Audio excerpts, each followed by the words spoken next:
siri ya kuinuka na kukua kiroho ni kutumika. Ni kutumika. Mtu anapotumika yako mambo yanafanyika. Bwana Yesu asifiwe. Nisome kitabu cha Utangulizi, Efeso 4:11.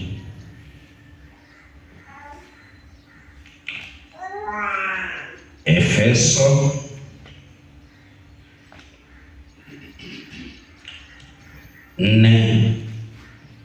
4:11 iende mpaka 15. Biblia inasema, naye alitoa wengine kuwa mitume, na wengine kuwa manabii, na wengine kuwa wainjilisti, na wengine kuwa wachungaji na walimu, kwa kusudi la kuwakamilisha watakatifu, hata kazi ya huduma itendeke, hata mwili wa Kristo ujengwe, hata sisi sote tutakapofikia umoja wa imani na kumfahamu sana Mungu, na kumfahamu sana mwana wa Mungu, hata kuwa mtu mkamilifu, hata kufika kwenye cheo cha kimo cha utimilifu wa Kristo, ili tusiwe tena watoto wachanga, tukitupwa huku na huku na kuchukuliwa na kila upepo wa elimu, kwa hila ya watu, kwa ujanja, tukizifuata njia za udanganyifu. Lakini tuishike kweli katika upendo na kukua, hata tumfikie yeye katika yote, yeye aliye kichwa, Kristo. Katika yeye mwili wote ukiungamanishwa na kushikamanishwa kwa msaada wa kila kiungo, hata kadri ya utendaji wa kila sehemu moja moja, hukuza mwili upate kujijenga wenyewe katika upendo. Tuombe. Baba, ninakushukuru kwa ajili ya neno hili. Tunapokwenda kujifunza neno hili, ninaomba Roho Mtakatifu pita katikati ya watoto wako. Leo ni siku tunakumbuka yale ulitenda kwenye maisha ya wanadamu kwa kutoa mwili wako kuwa sehemu ya ukombozi wa maisha yetu. Asante kwa sababu ilifanyika, nasi tumewekwa huru. Tunajiachilia mikononi mwako Bwana. Tunapokwenda kujifunza neno hili, ninaomba Bwana Yesu, sema na moyo wa kila moja, ongea na moyo wa kila moja, kwa jina la Yesu Kristo aliye Bwana na Mwokozi nimeomba na kushukuru, amen. Twende taratibu. Nimeandika, ukitaka kufika mbali kiroho, pana uwanja wako wa kutumika na kumtumikia Mungu. Narudia tena, ukitaka kufika mbali kiroho, panua uwanja wako wa kutumika na kumtumikia Mungu. Ukitaka maongezeko ya kiroho chako, ukitaka misuli ya imani, ukitaka ushujaa, ustahimilifu wa kushinda vitu, panua uwanja wako wa kutumika kumtumikia Mungu. Panua uwanja,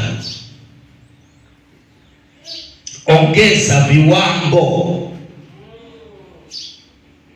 ongeza bidii. Kama kulikuwa na limitation, mipaka ya kufanya vitu fulani fulani, kama unataka utikise, ufike viwango ambavyo adui atakuogopa, wachawi watakuogopa, maajenti wa kuzimu watakuogopa.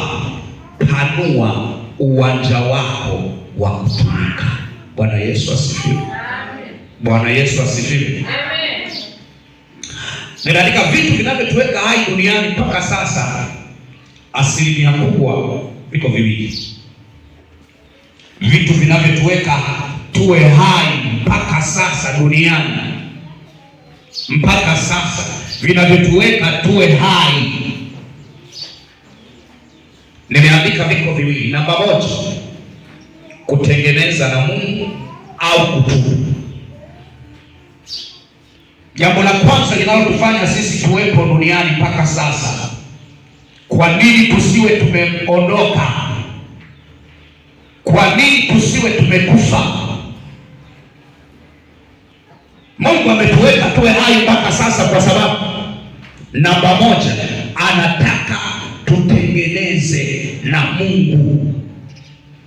Anataka kama kuna mahali hatujakaa vizuri, tutengeneze, tutubu, tujirekebishe baadhi ya vitu na tabia ambazo zinakusudia kutunyonga, zinakusudia kutupeleka hatima yetu ikawe ni jehanamu. Tuzitengeneze, tuziache, ili kengele ya kuondoka inapolia kwenye maisha yako, uwe kwenye viwango unavyostahili kuifikia mbingu. Jina la Bwana libarikiwe. Amen. Jina la Bwana libarikiwe. Amen. Yaani ili unapofika wakati wa kuondoka, usiwe na wasiwasi, usiwe na mashaka itakuwaje. Uwe na uhakika ya kwamba ninamaliza safari, lakini nina hakika ninakwenda kurithi uzima wa milele. Jina la Bwana libarikiwe. Amen. Nisikilize, hapa sio mahali pa kucheza. Hapa sio mahali pa kuzubaa. Kama kuna mahali popote inawezekana ulicheza, ulisubaa, ninaomba nikusihi kwa jina la Bwana. Maadamu Mungu amekuweka hai mpaka leo, kagua maisha yako, kagua njia zako, kagua hatua zako. Kila eneo la maisha yako jichunguze, jiangalia kwamba je, niko kwenye mstari? Biblia inasema saa na majira tusiodhani mwana wa Adamu anaweza kufanya nini? Kurudi kuja kuchukua kanisa. Kama anaweza karudi muda wote, kama anaweza kashuka muda wote, je, uko tayari kwa unyakuo? Haleluya. Wewe unajua maisha yako, unajua njia zako, unajua unaishije. Nimesema Mungu ametuweka duniani mpaka sasa kwa sababu ya mambo mawili. La kwanza, ili tutubu, ili tutengeneze. Kama kuna mahali hapako sawa, tuseme Bwana, tunarudi msalabani, tunarudi magotini, kwa sababu damu yako bado inafanya kazi ya kusafisha, bado inafanya kazi ya kuokoa. Tunaomba tusamehe, tuoshe na damu yako. Tunataka kutembea katika utauwa. Jina la Bwana libarikiwe. Na hiyo itatusaidia, na hiyo itakusaidia, maisha yako yatakwenda vizuri. Lakini jambo la pili ambalo Mungu amekuacha uwepo duniani, namba mbili, ni ili kutumika. Mawili tu ya msingi sana, mawili tu ya msingi sana. Namba moja, kutengeneza au kutubu, kuweka mambo yakae vizuri, ili utakapogongewa kengele ya kuondoka, uondoke ukiwa unajua niko salama pamoja na Bwana. Lakini jambo la pili nimesema ni kutumika. Hakuna aliyeletwa duniani kwa bahati mbaya. Mwambie jirani yako, haupo kwa bahati mbaya. Mwambie jirani yako, haupo kwa bahati mbaya. Kila unayemwona amezaliwa na yuko duniani, Mungu alimleta kwa makusudi, alimleta kwa mpango, alimleta kwa mpango kabisa ya kwamba awepo duniani. Lakini uwepo wake duniani, alitaka kuna mambo ayafanye. Na ndio maana ukifuatilia Biblia inaonyesha kwamba Mungu kabla ya kuumba mwanadamu aliumba kwanza dunia na vyote vijazavyo ulimwengu. Mwanadamu alikuwa mtu wangapi? Mwisho. Jina la Bwana libarikiwe. Alitengeneza mazingira kwanza, alitengeneza mahali atakapofikia, alitengeneza hata ofisi atakazofanyia kazi, alitengeneza vitu ambavyo ana uhakika navyo ni nyenzo za kumsaidia atakapokuja duniani atembee humo. Na ndio maana baada ya kumuumba Adamu anaanza kumgawia wajibu. Bwana Yesu asifiwe. Anasema na tufanye mtu kwa sura na mfano wetu. Anaanza anasema akatawale samaki wa baharini, ndege wa angani na kila kitambaacho chenye uhai. Anampa kazi ya kwamba sasa akatawale. Lakini baada ya kumpa wajibu, Biblia inasema kwamba baada ya kumuumba mwanadamu akampa aanze kuilima bustani, aanze kuitunza bustani. Manake yako majukumu ambayo alitaka Adamu ayatimize. Hakuna aliyekuja duniani kwa bahati mbaya. Kila mwanadamu aliyeko duniani yupo kwa mpango. Haleluya, haleluya. Hata mataila unaona wanaokota makopo wapo kwa mpango. Na mchungaji, sasa unaongelea wale, kwani wale hata mbinguni wana sehemu wale? Aliyewaleta ana kazi nao. Bwana asifiwe, Bwana asifiwe. Nisikilize tena, wengine wana operation kubwa kwenye ulimwengu wa roho za kuwafungua watu waliofungwa. Nakwambia wengine wana operation za ajabu. Wewe hujaona ya kwamba siku nyingine mtu anavamiwa na vibaka, alafu mwokota makopa anaenda na wavamia na watimua, jamaa nawekwa huko. Bwana Yesu asifiwe, Bwana Yesu asifiwe.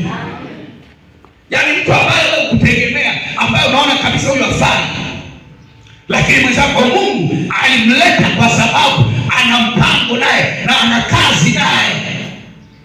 Ndio jirani yako mwambie Mungu ana mpango na wewe. Mwambie Mungu ana kazi na wewe. Jina la Bwana libarikiwe. Bwana Yesu asifiwe. Mungu ana mpango na kila mtu aliyemleta duniani, na ameweka ndani yake vitu ambavyo ana uhakika akitembea katika hivyo yako mambo yatatokea. Wako watu watafunguliwa, wako wafungwa watawekwa huru, wako wenye shida mbalimbali watapona. Ameweka vitu ndani ya kila aliyeokoka kwa sababu ana mpango wa kufanya kitu pamoja na maisha yako. Amen. Jina la Bwana libarikiwe.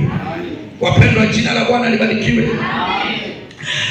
Kila mtu kuna kitu Mungu ameweka ndani yake. Kila mtu kuna kitu Mungu ameweka ndani yake. Hapa nilipokusomea panaonyesha vitu ambavyo ameweka. Kwenye hii Waefeso anasema naye alitoa wengine kuwa mitume, wengine kuwa manabii, wengine wainjilisti, wengine wachungaji, wengine walimu. Ametoa yeye, ameweka hivyo vitu yeye. Kwa nini ameviweka? Ameviweka kwa sababu kuna watu wana kazi nao. Haleluya, haleluya. Mwingine sasa, mchungaji, hivi ninavyoongea vikubwa kweli? Mimi kwenye mitume simu, kwenye manabii simu, kwenye wainjilisti simu, kwenye walimu simu, kwenye uchungaji simu. Sasa mchungaji, si afadhali mimi sina kazi? Bwana Yesu asifiwe. Nisikilize, kila aliyeokoka Mungu ameweka vitu ndani yake ambavyo nakwambia vimebeba hatima itakayo itakayofanya uishi kama mfalme, itakayofanya uishi kama mtu wa viwango vya juu. Jina la Bwana libarikiwe. Bwana Yesu asifiwe. Haleluya, haleluya. Fungua kwenye kitabu cha Wakorintho wa kwanza 12. Wakorintho wa kwanza 12. Katika Wakorintho wa kwanza 12 mstari wa 4, Biblia inasema basi pana tofauti ya karama, bali Roho ni yeye yule. Tena pana tofauti za huduma, na Bwana ni yeye yule. Kisha pana tofauti za kutenda kazi, bali Mungu ni yeye yule azitendaye kazi zote katika wote. Lakini kila mmoja hupewa ufunuo wa Roho kwa kufaidiana. Maana mtu mmoja kwa Roho apewa neno la hekima, na mwingine neno la maarifa, apendavyo Roho yeye yule, na mwingine imani katika Roho yule yule, na mwingine karama za kuponya katika Roho yule yule mmoja, na mwingine matendo ya miujiza, na mwingine unabii, na mwingine kupambanua roho, na mwingine aina za lugha, na mwingine tafsiri za lugha. Lakini kazi hizi zote huzitenda Roho huyo mmoja, yeye akimgawia kila mtu peke yake kama apendavyo yeye. Hapa mtu amekomenti vizuri. Jina la Bwana libarikiwe. Nimesema kila mtu alikuja hapa duniani ana kazi. Hapa ameanza kuongea, anasema pana tofauti. Namba moja, pana tofauti za nini? Kumbe tulikuwa hapo. Moja, pana tofauti za karama. Bwana Yesu asifiwe. Alafu amesogea, anasema pana tofauti za huduma. Alafu namba tatu, anasema pana tofauti za utendaji kazi. Kama haupo kwenye karama, utakuwa kwenye huduma. Kama haupo kwenye huduma, utakuwa kwenye utendaji kazi. Jina la Bwana libarikiwe. Jina la Bwana libarikiwe. Nataka ufahamu ya kwamba kuna kazi. Namba moja, anasema pana tofauti za karama. Kama haupo kwenye karama na vipawa ambavyo Mungu ametoa, usipokuwepo hapo, utakuwa kwenye huduma. Kama haupo kwenye hizi huduma 5 nilizozitaja, bado utakuwa kwenye utendaji kazi.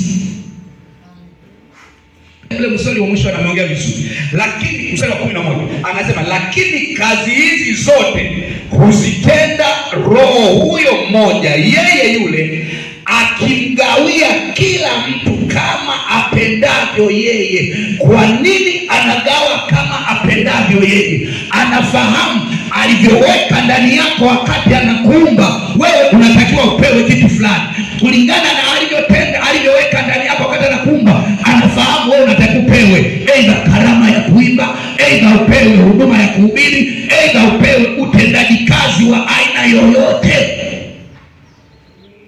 Madhabahuni kwenye utendaji kazi sio lazima upewe karama ya madhabahuni. Hapa hapana. Wengine ndio waliopewa karama za kujenga mijengo, unakuta migorofa inakwenda. Hiyo haipo kwenye Biblia, lakini ni Mungu ameachilia kipawa cha kubuni.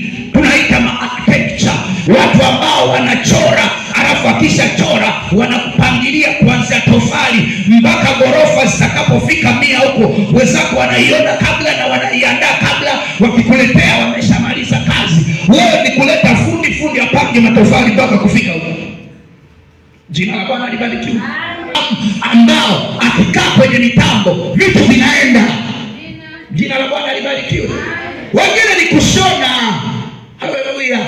Na hapa tunao watu wanashona akishona nguo mtakivaa, anasema jamani, amemlandisha kama anavyotakiwa kuwa. Haito ni kipawa amepewa. Jina la Bwana libarikiwe. Nisikilize, wengine amewapa ujuzi wa kutengeneza. Unaona hivi naongea, ni watu wametengeneza kwa mikono, lakini wewe ukipewa uwezi. Yuko aliyepewa kipawa na Mungu, ana uwezo wa kuunda mpaka unaona kinatoa sauti na kinaongea. Jina la Bwana libarikiwe. Unaona meza iliyopendeza, kuna watu walipewa. Haleluya, haleluya, wamepewa. Kila mtu anaelewa. Unaona huko mbele wamepamba, kuna aliyepewa. Ungepewa wewe hapa, nakwambia vingenyooka vyote au vingelala vyote. Jina la Bwana libarikiwe. Jina la Bwana libarikiwe. Nisikilize, kila mpangilio unaoona mahali popote, kuna kitu Mungu alifanya kwa watu, kwa sababu aliwaita kwa ajili ya hivyo vitu. Sasa inapokuja upande wa pili, nataka ufahamu ya kwamba kwenye hivi vitu ambavyo Mungu vimebeba ndoto yako, katika hivi vitu ambavyo amevitoa, nataka ufahamu kuna vitu ambavyo vimebeba hatima ya maisha yako. Jina la Bwana libarikiwe. Wapendwa, jina la Bwana libarikiwe. Nisikilize, kuna vitu Mungu ameweka ndani yako, vimebeba utakakoishia. Katika vitu ambavyo Mungu ameweka kwenye maisha yako, kuna vitu ameweka vimebeba hatima yako, vimebeba wewe kuwa bosi, vimebeba wewe kuwa mtu mkubwa, vimebeba kukutoa kwenye shimo na kukuketisha mahala pa juu. Kuna vitu ambavyo Mungu ameviachilia kwako, nisikilize, vina uwezo wa kubadilisha historia ya maisha yako. Haleluya, jina la Bwana libarikiwe. Nisikilize, kuna vitu Mungu ameweka ndani yako, vimekamata historia, vina uwezo wa kufanya ukawa ni mtu wa ajabu na kila mtu anakushangaa. Oh, haleluya, haleluya. Wapendwa, jina la Bwana libarikiwe. Niko kwenye siri ya kuinuka na kukua kiroho, ni kumtumikia Mungu. Siri ya kukua na kuinuka kiroho ni kumtumikia Mungu, ni kukubali kutumika kwa ajili ya Mungu, ni kukubali kufanya kwa ajili ya Mungu. Kwa nini ninaongelea juu ya habari ya kutumika? Ninaongelea kwa habari ya kutumika kwa sababu ninaelewa ya kwamba kama mtu asipotumika, kuna vitu vilivyofichwa ndani havitatomoka, havitatokeza, na visipotokeza utabaki pale pale chini ulipokuwa na hautaona matokeo. Jina la Bwana libarikiwe. Wapendwa, jina la Bwana libarikiwe. Nisikilize, ninapoongea haya ninakumbuka wakati wa Yusufu, ya kwamba Yusufu alikuwa ni mmoja ya watu waliodharaulika, alikuwa ni mmoja ya watu walioonekana hawafai, lakini Mungu alikuwa ameweka ndani yake kipawa cha kutafsiri ndoto. Kipawa cha kutafsiri ndoto kilinyanyua Yusufu kutoka kutupwa kwenye shimo mpaka kupelekwa juu kuwa waziri mkuu. Kipawa cha Yusufu kilimpa nafasi mahali ambapo asingepata nafasi. Alipelekwa uhamishoni, alipelekwa ukimbizini, aliuzwa kama mtumwa, lakini Mungu alikuwa ameweka kipawa ndani yake. Mungu alikuwa ameweka huduma ndani yake. Kila alichomwekea ndani Mungu kilimpa fursa ya kuingia mpaka Ikulu. Haleluya, jina la Bwana libarikiwe. Nisikilize, kuna vitu Mungu ameweka ndani yako, vimebeba hatima ya maisha yako. Unaweza watu wakakuona wewe ni kama mtu fulani usiyejielewa, na mara nyingi watu waliookoka wanasomeka vibaya. Utasikia hawa dini yao ya kulia, hawa mambo yao kulialia, hawa mambo yao hayaeleweki. Nisikilize, tumefichwa huko, tumefichwa huko. Mwambie jirani yako, tumefichwa huko. Inawezekana tusomeki kwa watu, lakini mbingu zinaelewa ya kwamba tumebeba nini, lakini dunia inajua ya kwamba tumebeba nini. Kile tulichobeba, ninataka nikwambie, kina uwezo wa kutikisa mtaa, kina uwezo wa kutikisa popote unapokuwa. Ukiwa umebeba vya Bwana, vinaweza kuchomoka vikaonekana. Haleluya, haleluya. Nisikilize, unapoadhimisha sikukuu hii ya kufufuka kwa Yesu, mwambie Bwana, vipawa na karama vilivyofukiwa, naomba vifufuke tena, vinipeleke mahala panapo nafasi ambapo Bwana uliniumba kutimiza, nifikie hapo. Jina la Bwana libarikiwe. Wapendwa, jina la Bwana libarikiwe. Nisikilize, unielewe, kuna vitu ndani viko, kuna vitu viko, na nakwambia hivi, hivyo vitu ulivyobeba kama hautumiki haviwezi kukuletea matunda. Kama haufanyi kazi, nakwambia haviwezi kuanza kudhihirika na watu wakajua.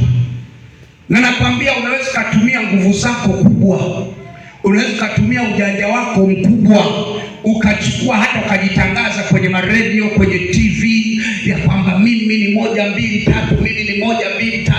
Nisikilize, ulivyobeba ukianza kutumika, matangazo vinajitangaza vyenyewe. Ulivyobeba ukianza kutumia, vinaongea vyenyewe kwenye maisha ya watu, hata kabla hujawaambia vyenyewe vinawaambia, huyu mama amebeba nini, huyu baba amebeba nini. Vilivyobebwa ndani yako ukianza kuvitendea kazi, vitakuchomoa mtaa kwenda mtaa mwingine, vitakuchomoa ofisi kutoka hii kwenda ofisi nyingine, vitakuchomoa kutoka kwenye kushindwa ukaingia kwenye kuwa mtu wa kushinda, vitakuchomoa. Haleluya.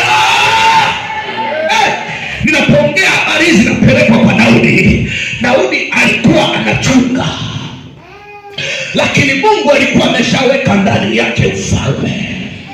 Jina la Bwana libarikiwe. Ndani yake alikuwa ameshaweka nini? Ufalme.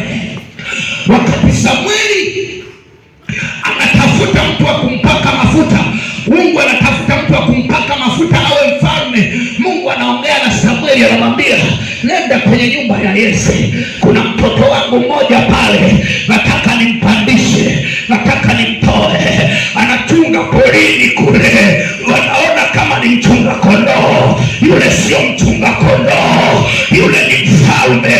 Wanaona kama ni mtu asiyefaa kitu, yule ana mambo amebeba ndani yake. Walipokwenda kule, nakwambia Biblia inasema Samueli alipofika kule, mzee Yese akakusanya watoto wote, anaangalia mtumishi wa Mungu wa kwanza, wa pili, anaangalia watatu, anaona ndani hakuna. Anamwambia Yese, una watoto hawa tu? Anasema hapana, kako kamoja, kako. Anasema hapana, yani hasemi kama yupo, anamaanisha hafai, haiwezekani, hawezi kuwa mfalme. Na hatutaketi mpaka aje hapa, hatuwezi kulala mpaka aje hapa. Nisikilize, aliyoweka Mungu vinaweza kukuchomoa mahala pa kukataliwa ukapata kibali. Viliyowekwa na Bwana ndani yako vinaweza kukuchomoa kaburini ukapandishwa juu ukawa hai. Nisikilize, napelekwa kwa Dorikasi. Dorikasi alikuwa amekufa, lakini ndani yake alikuwa na vitu anafanya. Vile vitu alikuwa anafanya vilimtoa kwenye wafu hai. Haleluya. Jina la Bwana libarikiwe. Nisikilize, kuna vitu Mungu ameweka ndani yako, kuna vipawa Mungu ameweka ndani yako, kuna karama Mungu ameweka ndani yako, kuna huduma Mungu ameweka ndani yako. Umekalia hautumiki, utabaki chini, hautanyanyuka. Nisikilize, kaa kwenye nafasi yako, piga kazi mpaka shetani ajue, piga kazi watu wajue,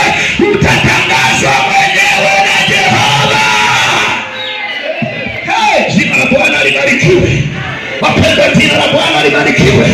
Ninapoongea hili ninapata picha ya mambo makubwa ambayo watu waliokataliwa, watu walioonekana hawafai, Mungu amekuja kuwaketisha na wakuu. Haleluya, haleluya.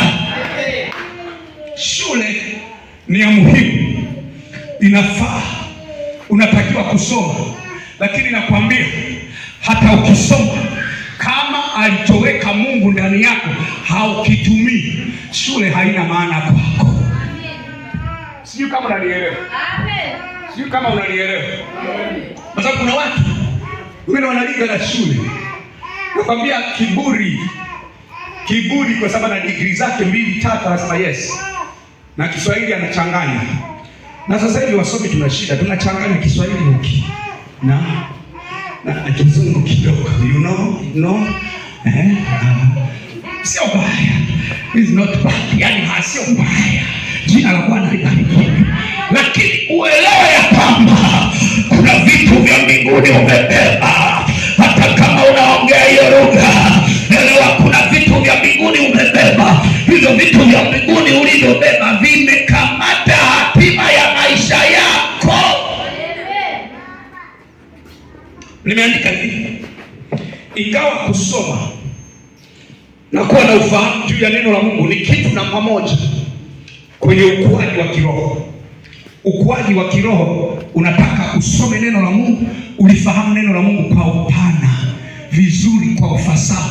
Lakini nimeandika ingawa hicho ni kitu cha kwanza kwenye ukuaji wa kiroho, ni kitu namba moja kwenye ukuaji wa kiroho, lakini hicho kitu namba moja kwenye ukuaji wa kiroho, kama mtu hataingia kwenye kutendea kazi hilo neno analojifunza, hataingia kutendea kazi huo ufahamu anaopata, hawezi kuchomoka hata siku moja. Jina la Bwana libarikiwe. Jina la Bwana libarikiwe. Hawezi kuchomoka. Nikwambie hivi, ukitaka Mungu akupandishe ufike kwenye viwango vya juu, kubali kutumika. Usiwe mtu wa kukaa kwenye nyumba ya Mungu umekunja nne tu. Wewe unaishiaga kukunja nne toka unaingia mpaka unaondoka. Never. Jina la Bwana libarikiwe. Nisikilize. Na ninapoongea kwa habari ya kutumika, ninaongea kwa upana, na naomba unielewe kwa upana. Kuna kutumika ndani ya nyumba ya Mungu, lakini kuna kutumika nje ya nyumba ya Mungu. Bwana Yesu asifiwe. Bwana Yesu asifiwe. Kuwaona yatima na wajane ni kazi ya Mungu. Kuihubiri Injili, kuwaleta watu kwa Yesu ni kazi ya Mungu. Kufanya chochote ambacho kinafanya watu jicho lao limwelekee Mungu, hiyo ni kazi, na huo ni utumishi kwenye shamba la Mungu. Jina la Bwana libarikiwe. Nisikilize, huwa tunafundisha kutumika kanisani, tunakufungulia mlango. Tunakufungulia mlango. Hata hapa kama una karama ya kufundisha, una karama ya kuhubiri, ninapokupa nafasi ya kusimama hapa, maana yake ninakufungulia mlango. Kuna watu watakuona una huduma, kuna watu watakuona una vipawa. Wakiona una huduma na una vipawa, utashangaa kesho wanakualika Mbezi, kesho kutwa sijui wapi, wiki ijayo Dodoma, mwezi ujao Tanga, baadaye mpaka nje ya nchi. Jina la Bwana libarikiwe. Yaani kuna vitu hapa mimi ninapokupa nafasi ya wewe kutumika, nimesharuhusu ili ya kwamba Mungu apate kusababisha vitu. Haleluya. Haleluya. Ninapokupa nafasi ya kutumika, maana yake sio mimi, Mungu ameona hicho kilichoko ndani, ngoja kifungulie mlango. Anakifungulia mlango hapa nyumbani. Akisha kufungua mlango, anakiruhusu kianze kupanda, anakiruhusu kianze kuongezeka. Kinapopanda, kinapoongezeka, anapanua kutoka nje ya mpaka, kutoka hapa ndani kwenda nje. Utashangaa majirani wanaongea, utashangaa washirika wanaongea, utashangaa ndugu wanaongea, utashangaa watu wanaongea, wanasema hapana, huyo mama kuna vitu amebeba, huyo binti kuna vitu amebeba, huyo kijana kuna vitu amebeba. Wanapoona ulivyobeba, wanaona una nafasi ya kutumika kwenye uwanja mpana, wanakupa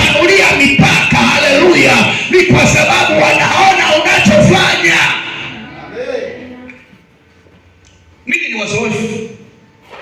Hata ukimwita mtu kutaka kuja kujenga nyumba yako utasikia alijenga wapi? Alijenga wapi? Ngoja tukaona alipojenga. Wakikuta wamenyoka sasa. Huyu anaonekana anajua. Hata mimi wakati nataka kuwezeka hapo, ilibidi nitafute mtu anayemjua. Maana najua kuna watu kuwezeka kila mtu anaweza. Hata mimi ukinipa tu mbao na nini naweza kupigilia. Na mvua ikasipige. Lakini nataka kupigilia mimi. Sio nataka kupigilia fundi. Mimi nitapigilia tu kwa sababu nataka mvua isinyeshe. Bwana Yesu asifiwe. Mimi nataka mimi isinyeshe. Bwana Yesu asifiwe. Na mimi hata vyombo hivi nilivyo navyo hapa vya muziki hapa. Sio mtaalamu, sio fundi, lakini kikiharibika nafunguaga mwenyewe. Nikifungua nikakoroga kikinishinda, naanza kusema bwana, hapa bwana, ngoja nipeleke wapi? Kwa fundi. Lakini nimeshindwa mimi. Nisikilize. Na fundi naye mpelekea sio yoyote. Kuna mafundi nishapeleka wakaharibu mara mbili, wengine wakapoteza, wengine hata kurudi havikurudi. Bwana Yesu asifiwe. Kama nilipeleka havikurudi, nafikiri kesho narudi tena. Sirudi. Sikilize, kuna vitu umebeba. Vinaongea hivyo vitu ulivyobeba. Vinasema hivyo vitu ulivyobeba. Vinajitangaza hivyo vitu ulivyobeba. Bwana Yesu asifiwe.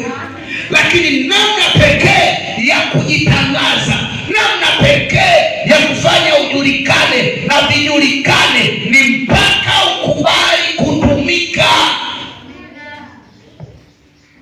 Bwana Yesu asifiwe. Bwana Yesu asifiwe. Jina la Bwana libarikiwe. Kuna vitu tunapambana navyo sana, tukitegemea vitaleta matokeo makubwa kwenye maisha yetu, lakini hatuoni matokeo yake. Kuna vitu tunang'ang'ana navyo sana, tunalazifanya. Wewe chomoka, tenda. Wewe chomoka, piga kazi. Haleluya. Haleluya. Yohana 12:26 ndiko tunalisoma kila siku. 12:26 anasema hivi, mtu akinitumikia na anifuate, nami nilipo ndipo na mtumishi wangu atakapokuwa. Tena mtu akinitumikia, Baba atamheshimu. Tena mtu akinitumikia, Baba atamheshimu. Wapendwa, Bwana Yesu asifiwe. Amen. Nisikilize. Weka kipaumbele cha kwanza kwenye maisha yako kumtumikia Mungu. Narudia, weka kipaumbele cha kwanza kumtumikia Mungu.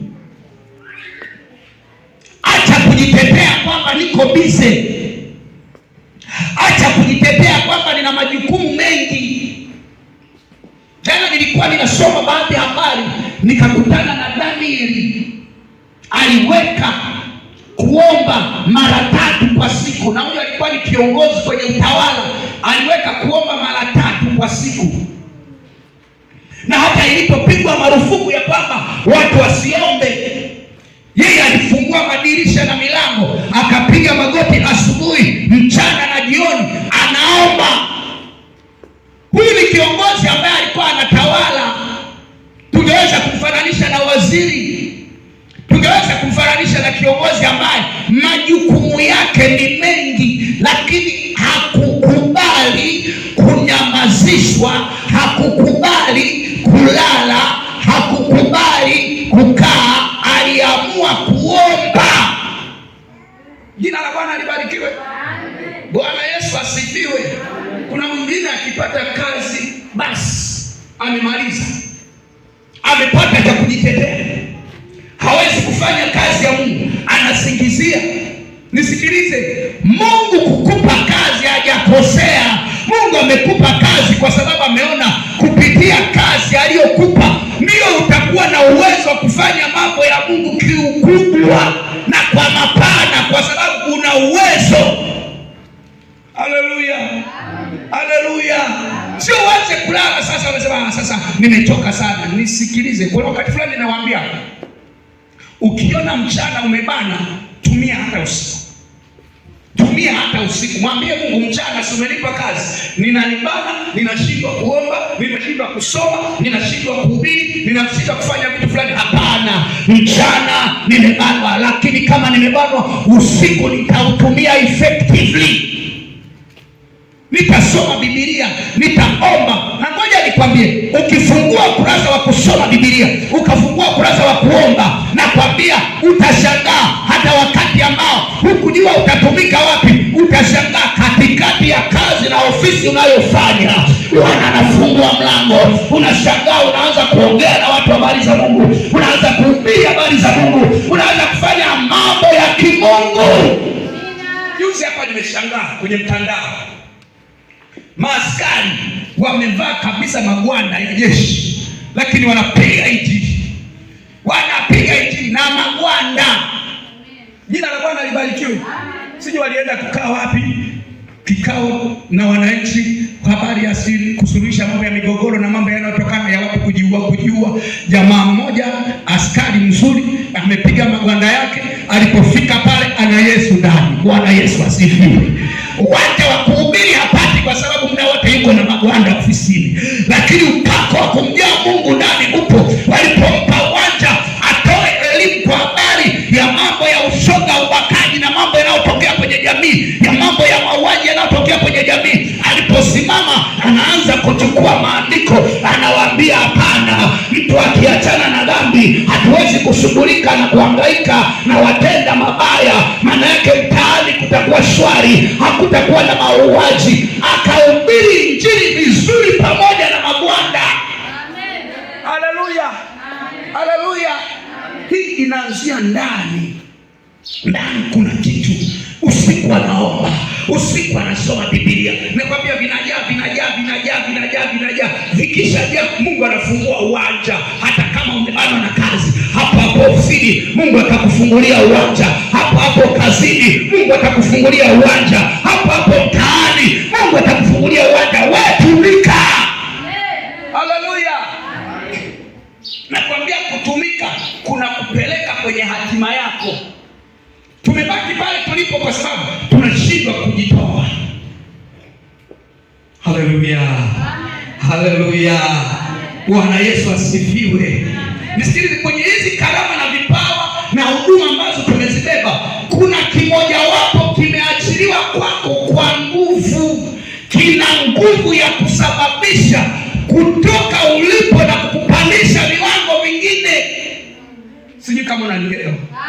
Kwenye hizi huduma, vipawa, karama, utendaji kazi ambavyo Mungu ameviachilia kwenye maisha yetu, kuna kimojawapo kipo kwa ukubwa kwenye maisha yako na kimebeba hatima ya maisha yako. Unapojitoa kutumika, Mungu anaachilia mafuta. Unashangaa vitu vinatendeka, unashangaa vitu vinakuwa. Unasema jamani, nilikuwa ninawaza mbona Mungu amefanya, mbona Bwana anafanya. Nisikilize, ni kwa sababu umeheshimu utumishi wa kile ambacho Mungu ameweka ndani yako. Bwana asifiwe. Bwana asifiwe. Wengine wamepewa kuimba, wengine wamepewa kuhubiri, wengine wamepewa kufundisha, wengine tu kunogesha madhabahu hapa pakapendeza. Bwana Yesu asifiwe. Unakuja na kutoka amependeza mbele kabisa. Sasa ni design huyu mtaalamu kweli, alifanya hivi mtaalamu kweli. Mwenzako aliwekewa mafuta kwenye hicho kitu. Bwana Yesu asifiwe.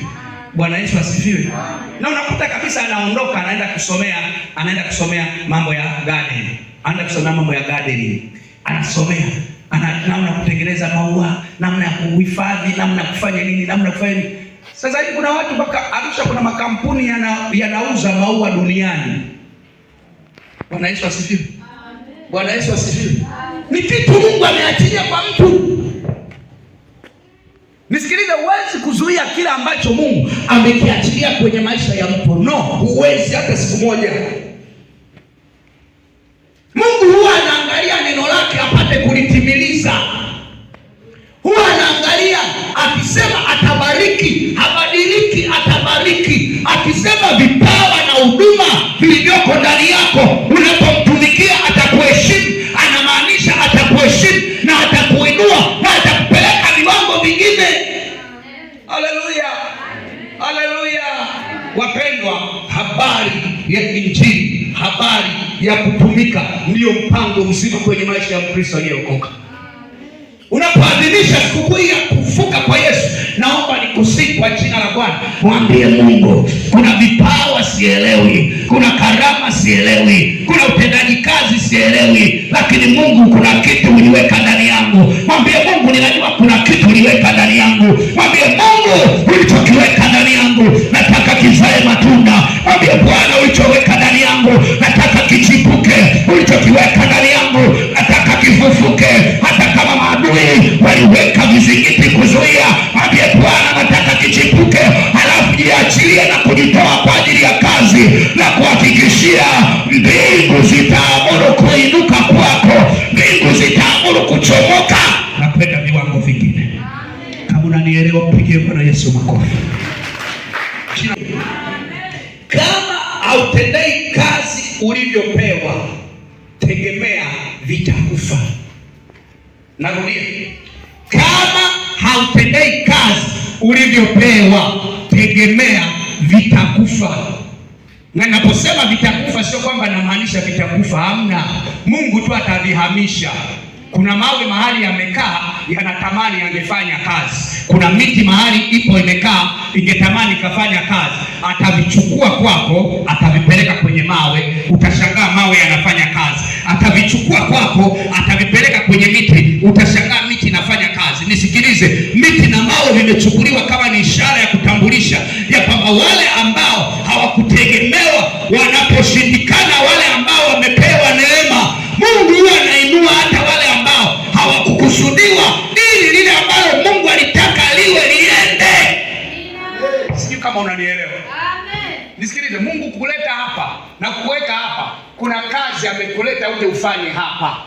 Narudia tena, Mungu kukutoa huko ulikotoka, huko ulikokuwa, akakuleta hapa, kuna kazi ambazo Mungu anataka uje ufanye nini? Uzifanye. Narudia tena, Mungu kukuokoa, kukutoa kwenye dhambi na kukuleta hapa, kuna kazi ambazo anataka ufanye. Akiona hapa haufanyi, anachukuaga mawe kutoka nje, anachukuaga watu kutoka nje, hata wasiookoka. Unashangaa wanakuja, wananyanyuka, wanafanya vitu. Unashangaa wanakuja, wanafanya mambo makubwa. Unauliza, watu wa hapa ndani wamefanya? Unaambiwa hapana, kuna mtu alitoka huko alikuja akafanya. Nisikilize, Mungu akiona jambo lake linachelewa, anatoboa mtu yeyote huko, hata mlevi aje afanye, anatoboa hata mchawi aje afanye, maana anaona watu waliowapa hawatumii fursa. Sijui kama unanielewa. Jina la Bwana libarikiwe. Nielewe, ufahamu vizuri. Kama hautumiki na hautumii vile Mungu ameweka ndani yako, atavichomoa, atawapa wenye njaa, wenye kiu. Maana Biblia inasema heri wenye njaa na wenye kiu, maana hao watafanya nini? Watashibishwa, kwa sababu wana njaa. Mimi kwenye maisha yangu nina shuhuda ya vitu vingi. Kuna mtu mmoja alikuwa anafanya huduma, ni mwimbaji mzuri, star.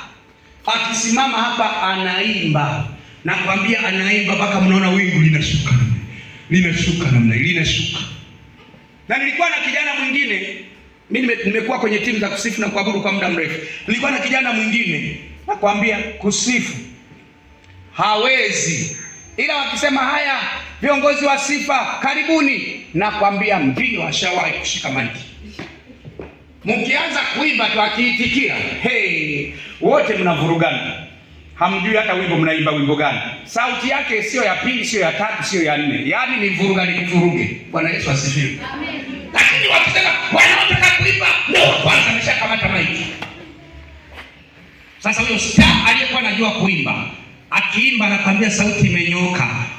Mnaojua zile zinakwendaga zinayumba, zinainuka, zinayumba, zinakwenda, zinafukia mabonde, zinakwenda na milima, mpaka mtu ndani kitu kinachomoka.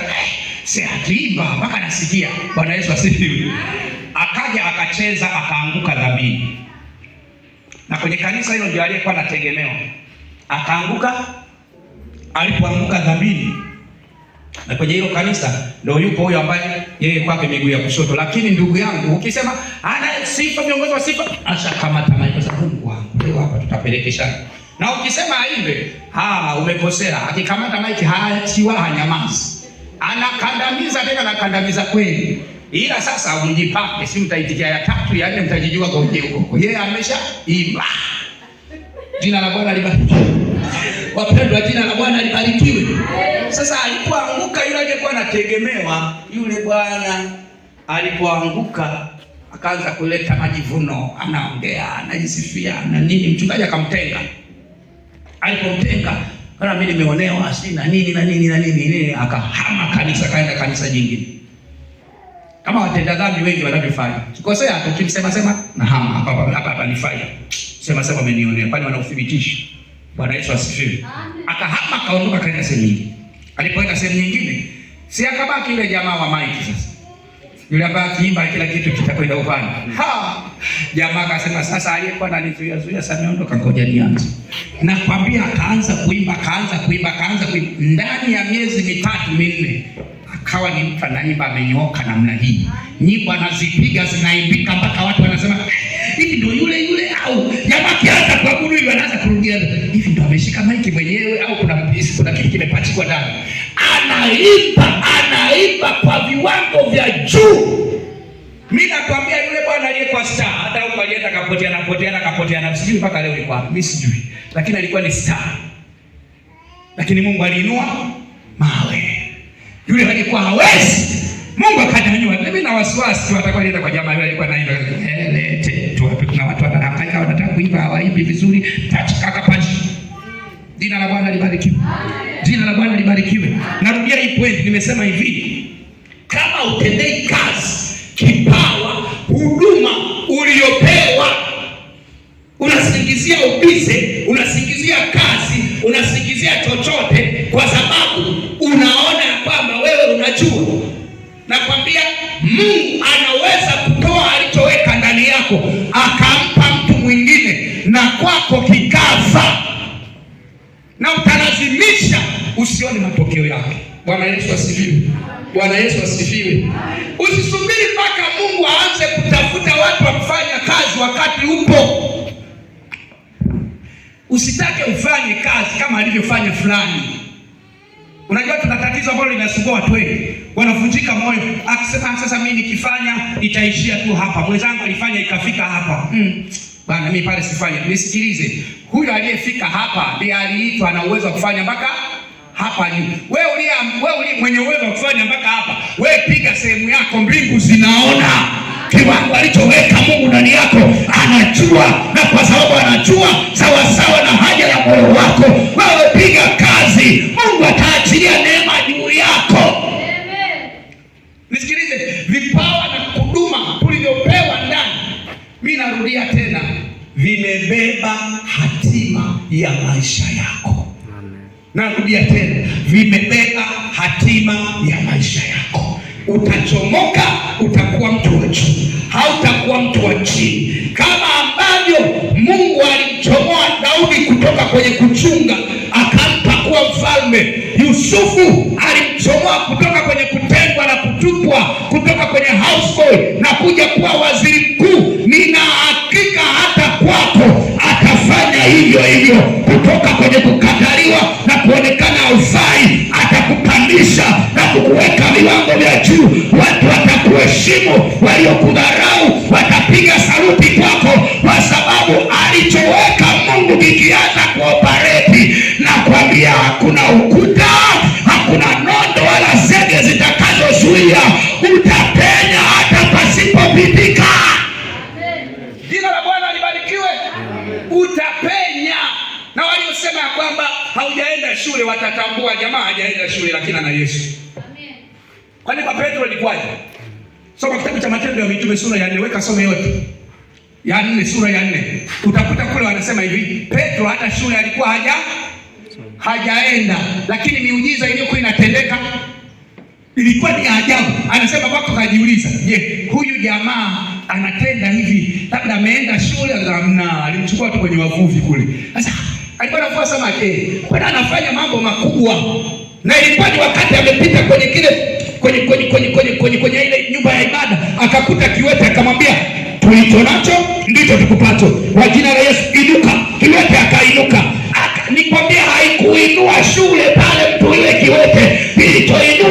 nguvu ya Bwana, na Petro alikuwa amekubali kutumiwa, akasababisha muujiza. Watu walijiuliza, ameenda shule? Wakasema hakuna shule. Wakajua ya kwamba alikuwa na Yesu. Yesu aliyefufuka akiwa ndani yako atakutoa kutoka mavumbini na kukuketisha na wakuu. Yesu aliyefufuka ana uwezo wa kubadilisha historia ya maisha yako. Waliokucheka hawatakucheka tena, waliokudharau hawatakudharau tena. Bwana kisha weka mkono, hakuna wa kuzuia. Bwana kisha weka mkono, hakuna wa kupinga. Jina la Bwana libarikiwe.